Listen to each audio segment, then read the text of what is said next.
Joining us now is Nick Daniels, president of the National Air Traffic Controllers Association. Nick, thank you for taking the time on this Saturday. I want to ask you, what are the biggest factors contributing to this already pre-existing shortage, and how is the shutdown making matters worse?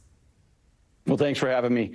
It's a matter of air traffic controllers go to work, do one of the most demanding jobs in the world, high consequence of what we do. And we try to find ways to deal with stress, pressure, fatigue, all of those things. And a shutdown just puts it right front and center for us. And that's what the controllers are feeling, is there's a microscope on them every day. Has somebody, called in sick that day? Is there staffing in their facility? Well, this is something we deal with day in and day out, of short staffing, being 3,800 controllers down. We only operate with 10,800. So being under this lens and under this microscope during this time of something that has nothing to do with this during this government shutdown is absolutely exhausting for the air traffic controllers. So where do things stand right now with day-to-day operations? Are we going to really start to see significant impact if we're trying to fly to see family or do work this next week? What you're getting to see right now is being frontline news of what air traffic controllers would tell you we deal with every single day. And it's just not reported on.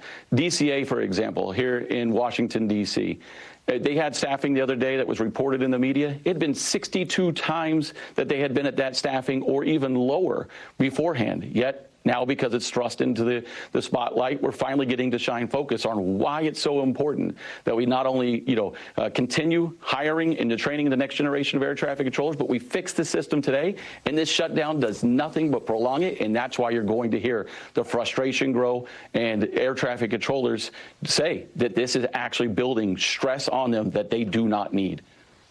And Transportation Secretary Sean Duffy has threatened to fire what he's calling problem children air traffic controllers who failed to show up for work during the shutdown. I've got some sound I want you to take a listen to. If we have a continual small subset of controllers that don't show up to work and they're the problem children, listen, we need more controllers, but we need the best and the brightest, the dedicated controllers. And if we have some on our staff that aren't dedicated like we need, we're going to let them go. What is your reaction to those threats, and is it risky to threaten layoffs on top of an employee shortage with an already somewhat disaffected workforce? Well, we actually reached out. We talked with the FAA, with the Secretary's office as soon as those comments were made.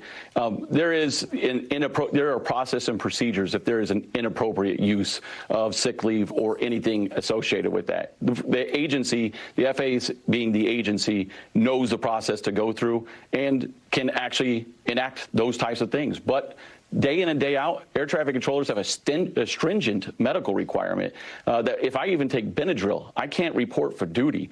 We have sick leave that does occur, and we're so short-staffed. Yes, 1 or 2 sick leaves can impact an entire facility. And again, that's why we're saying this is something we've been dealing with, but now it's finally getting reported out. But also, to your point, talk to us about the stress that air traffic controllers are under anyway, and if you're dealing with low morale. You don't want someone coming to work if they're feeling depressed, as you mentioned, if they've got a cold. Is this just going to make it harder and harder not only to keep these people in these jobs, but to do what Duffy was just talking about and recruit the best and the brightest for this very important position, especially if the shutdown drags on? Yeah, sorry, go ahead. Yeah, absolutely. No worry, absolutely. You make great points there. One is air traffic controllers are already starting to text me. We have now receiving our last paycheck. It was a partial paycheck. It's either hitting their direct deposit on Friday or they'll get it on Tuesday.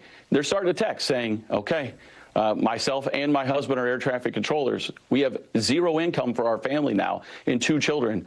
One of us is going to start driving Uber on the side, or one of us is going to have to do some DoorDash when we're not working. So they're going to go to their primary job first and then alternate who has to go out and do a second job. And America, I know, does not want their air traffic controllers finding ways to go out and supplement their income. And also, if we're going to bring in new people to the system, there's no way to show them that somebody's less valued than saying, work today and we'll pay you later, but it's okay because you'll get back paid eventually. That stress, that pressure, bills are due. And no one says, okay, we'll forget them because you're an air traffic controller or a government employee during a shutdown. They want their money today. They want their money now. And that adds to an air traffic controller having to think about that while saving thousands of lives.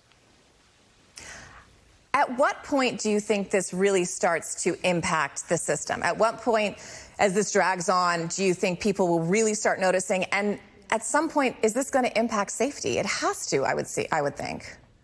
What you're going to see is an increase in risk in the system as this carries on. And that risk is exactly what you're saying, is the building those stress, the building of those pressures, the air traffic controllers starting to look for other jobs, trying to find ways to bring in money. And every day that this drags on, that's what we're going to have to continue to evaluate, monitor. Where air traffic controllers don't feel fit for duty, we're going to have to work with the agency to mitigate those scenarios. And if we need to slow down the number of airplanes in the sky, you'll hear us be communicating for safety to all the American public out there and to the FAA, because that's our job, is to ensure your safety when you step on an airplane, and we will not allow it to be anything but that. We'll go to our work, we'll do everything we can, but ultimately we want to make sure you're safe and get to your destination. You saw that counter, 10 days, 13 hours, 24 minutes. Nick Daniels, thank you so much. It's already too much, and thank you as well.